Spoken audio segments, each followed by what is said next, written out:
Good day and welcome to another one of our Rand Swiss weekly wraps.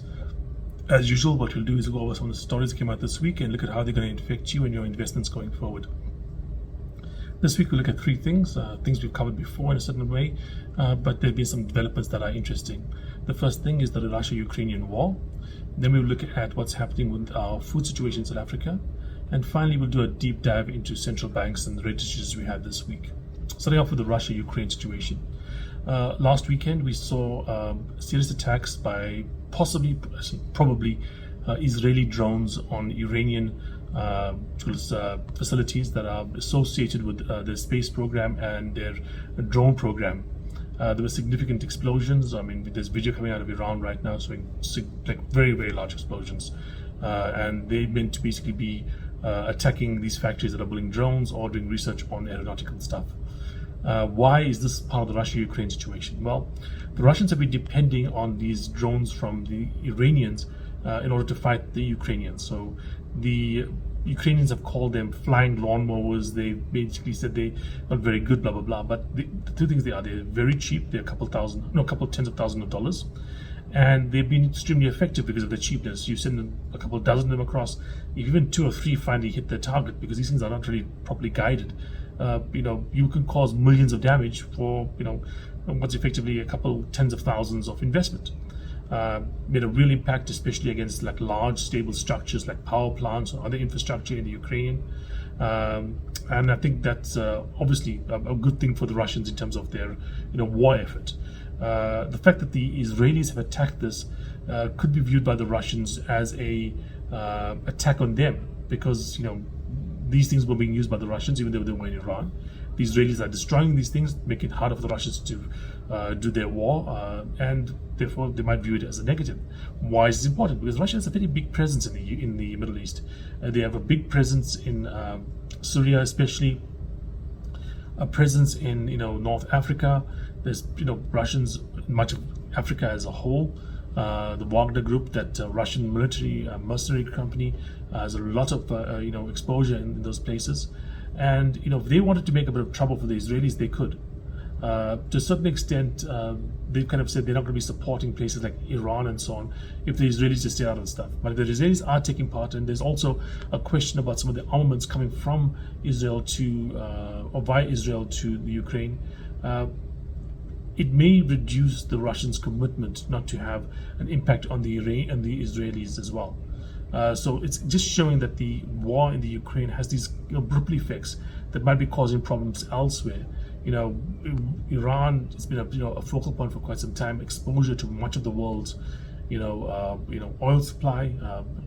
And if the Russians basically help the Iranians get a little more powerful, a little more scary, more able to attack places like Saudi Arabia, it's going to be quite negative for oil prices, oil prices, quite negative for oil supply, and which will be basically something that will actually, in the end of the day, benefit the Russians anyway, because they want high oil prices, they want high energy prices, because that's going to be strengthening their hand when it comes to negotiations with the West. So that's the Russian-Ukrainian situation. The next thing I want to talk about is what's happening with the food situation in South Africa. We've seen a couple interesting things. We saw some stuff from INJ, the fish guys and so on, Astral Foods, RCL, the Rainbow Chicken people, and pretty bluntly, it's not very good. Astral is saying that their chicken is being sold at like a loss of I think R2 per kg or so. Rainbow Chicken RCL's come out and said that they're looking at about 100 million rand impact, negative impact because of load shedding. And with INJ, they also basically are seeing some impacts coming through different parts of their supply chain as well. Looking at the chicken part especially, because it's important. Chicken is one of the key components, one of the key proteins out there, chicken and eggs, in terms of supply for the average South African out there. They need, obviously everyone needs a certain amount of protein in their diet. In South Africa, the way we get it is generally into chicken and eggs. Sometimes the things like cheese as well. What's been happening now is that the way we grow chickens, the way we produce eggs, is very, very, intensive factory farming. You don't just have the chickens roaming in the garden somewhere. You have these huge, huge warehouses that have, millions of chickens in them, and they basically have, certain like light conditions, certain wind conditions, certain, food prepared to them. Then they can get an egg that's hatched to a chicken that you can harvest in like a month. It's incredibly fast. Do egg to chicken in like almost no time. There's exactly like stuff about how much maize it takes to convert, how many kgs of maize to convert it to 1 kg of chicken and that kind of stuff. And it's all very, very scientific, all very, very carefully monitored. Problem with load shedding is that it doesn't work. When you have load shedding, you have those warehouses where you have these chickens in. They don't have power to push the air through the warehouse to get the air circulating properly, ventilated properly. The chickens die if they don't have that. There's cooling that's required. There's lights that's required. All these factors come into play when we're talking about the way we basically farm chickens in South Africa today, the main farming of chickens in South Africa. That means that we have seen a serious impact in the possible future supply of chickens. Apparently, as much as 10 million expected chickens are taken out of the system at the moment. So, okay, approximately 10 million actual chickens have been taken out of the system at the moment. That is something that's obviously done at the start. No eggs; those eggs were basically smashed and not put into the system. That's obviously going to have an impact. The fact that we are seeing operators like Astral operating at a loss means that they eventually are going to have to raise prices. Those factors make me consider the fact that I think food prices in South Africa are again going to be elevated for the next little while. There is some good news in some certain sectors. So, for instance, in maize and some other places, there is some drawback. With other areas, there's I think soya, there is a significant increase in acreage that's coming through. So overall, I think that's pretty much an even kind of thing. But the costs that are coming through with regards to supplies of farm produce, for instance, for maize or for, like I said, chickens, seems to still be on the upside. And that's obviously going to have an impact on the average consumer in South Africa. It's going to have an impact in terms of inflation, and I think that is something that we need to consider as a thing to watch out for. I don't recommend, of course, investing in any of these particular industries. I don't think that they are great profit generators, and they're just too vulnerable to a number of weather factors and other things, as we have seen so far. That being said, the impact that they have on the rest of the economy is very, very important. And I think that if we had to look at what that means for the general South African population and what that might mean for things like wage demands and for other things down the line, it's quite significant. Okay, now finally we're going to get down to the really big news of the week. We had three of the world's big central banks, the ECB, the Fed, and the Bank of England, come out and basically talk about rates this week and announce rate hikes. The Fed came out with 0.25% up. The BOE came out and did about 0.5%.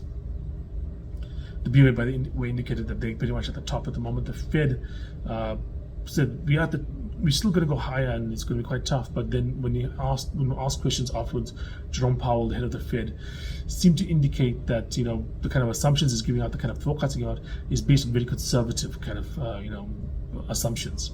And if the assumptions that are about inflation, etc., are closer to what the market predicts is going to happen, the kind of statements he's making about rate hikes and so on are probably going to be too hawkish. He's probably going to cut rates earlier than expected.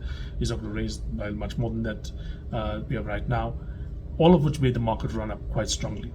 Now, this is something we saw in South Africa as well. We saw our Federal Reserve Bank, the Central Reserve Bank come out, the Central Bank of South Africa come out and say that last time around was a 0.25% increase. And obviously giving the same kind of if things happen, we need to basically react to it, etc., etc. But the fact that we were doing 0.5%, 0.75% increases, and now we're going back to a 0.25% increases, kind of gives you a very strong indication that we are near the end, if not at the end, of the rate hiking cycle, both in South Africa, obviously the BOE said they are, and in the US as well. Which means that we are likely to see interest rates basically come down at some point in time in the next year or so. Why? Inflation at the moment is really, really not a huge problem as it was last year. What do I mean by that? Yes, we still have inflated prices, but the trend has gone totally against what last year's numbers look like. I mean, last year we were seeing consistently expectations for inflation, high actual inflation, expectations at certain levels, high actual numbers. Last couple of months we were seeing expectations at certain level, lower numbers. And the fact of the matter is that a number of factors, especially for instance in the US, with regards to housing, with regards to medicine and so on, these are long-term drivers of inflation. They are heading in one direction, that's lower. That means that we are seeing a lot of headwinds in terms of like high inflation. So high inflation is going to be quite difficult to achieve in the next couple of months in the US at least, and certain parts of Europe and etc. The Federal Reserve in the US, the South African Reserve Bank of South Africa, really don't want to have high interest rates. Why? Because it causes a lot of economic turmoil, it causes a lot of pushback from politicians and from the public as a whole. They want to have low interest rates if they can. What they don't want to have is inflation. If inflation is less of a problem, you can lower interest rates because that's kind of like good for you as a civil servant, as a politician, or how you describe these guys. The market right now is predicting significantly lower inflation than what the US Fed is thinking. The US Fed says, based on our assumptions, we're going to do this, but based on what the market's saying, we might do something else. The markets thus far, like I said, is not only basically predicting low inflation, but the last couple of times their expectations have been too high. Even though they were thinking about lower inflation, the actual number came in a bit lower.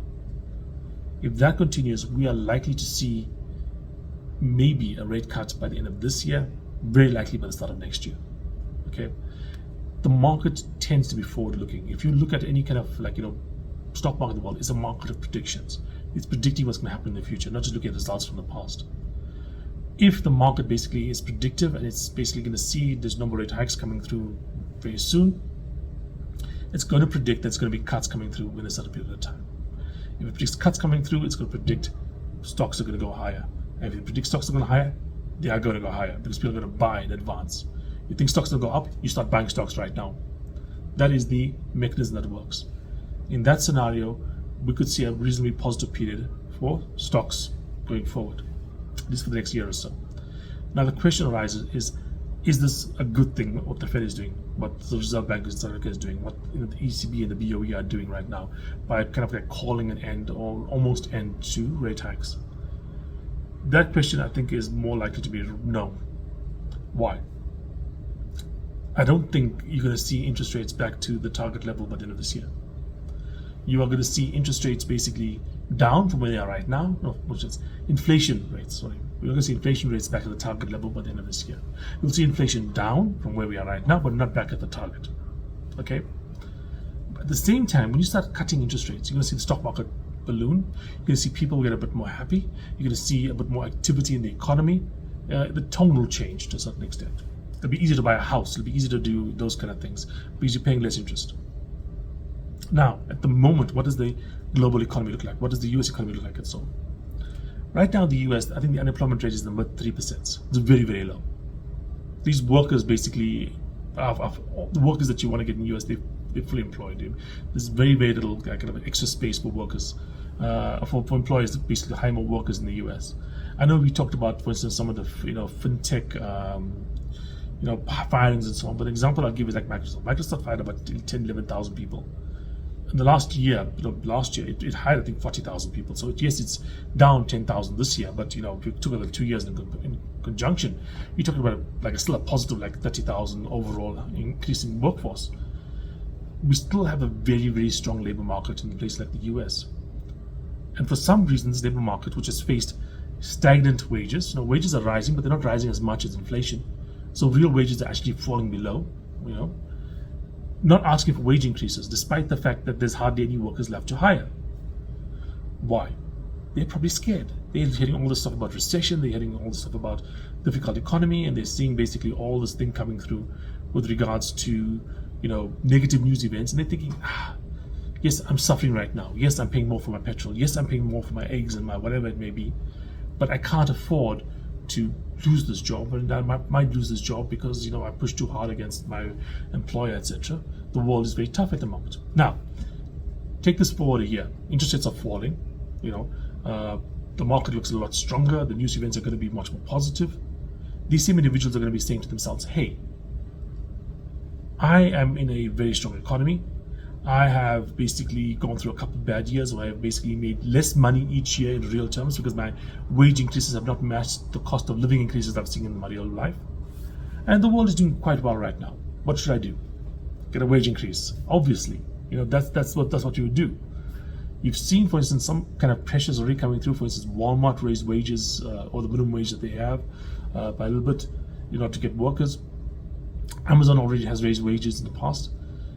We are likely to see more and more wage pressure come through, when the Reserve Bank of the US, the Federal Reserve, cuts interest rates, because people are going to be more optimistic and they're going to be saying, hey, if the world is doing so well, if everyone else is doing so well, let me just get back on track to where I should be and ask for a higher wage.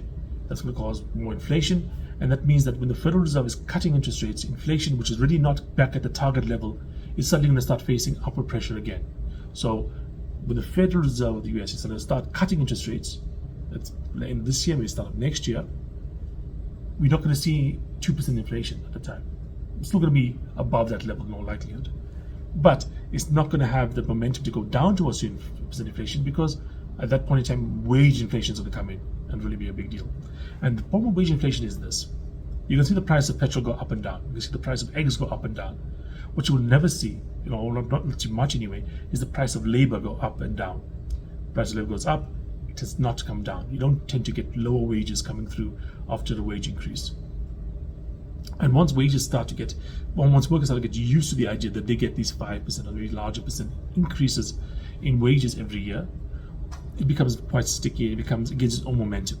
If you got 5% last year, 5% the year before, this year you're going to want 5%. You're going to look at the CPI number, you're going to look at everything else, you think, hey, what I get is a 5% wage increase every year.